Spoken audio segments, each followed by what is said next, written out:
যেমনটি জানাছিলাম, দেশ গড়তে জুলাই পদযাত্রার 17তম দিনে ফরিদপুরে পথযাত্রা এবং পথসভা শেষে রাজবাড়ীর উদ্দেশ্যে রওনা দিয়েছে জাতীয় নাগরিক পার্টির শীর্ষ নেতাকর্মীরা। রাজবাড়ী থেকে আমাদের সঙ্গে যুক্ত হবেন আমাদের সহকর্মী মিঠুন গোস্বামী, যুক্ত হচ্ছি তার সঙ্গে।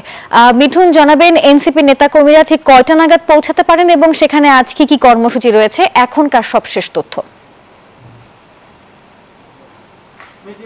আপনারা বাম পাশে মঞ্চের বাম সাইডে ঠিক যাবেন।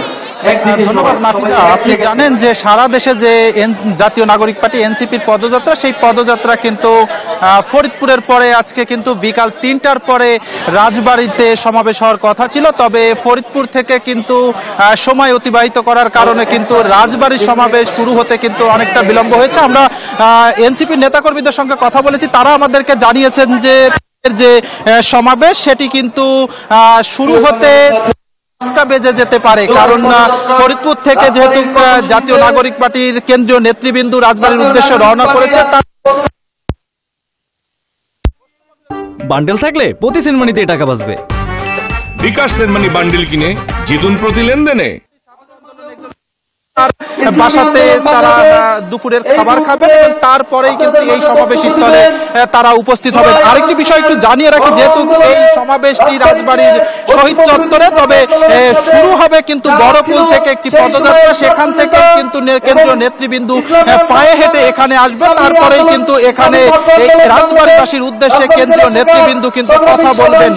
তবে সেই জাতীয় নাগরিক পার্টির নেতৃবৃন্দর আশাকে কেন্দ্র করে কিন্তু ইতিমধ্যে রাজবাড়ীতে কয়েক স্তরের নিরাপত্তা ব্যবস্থা গ্রহণ করেছে প্রশাসন। প্রশাসনের পক্ষ থেকে কিন্তু যথেষ্ট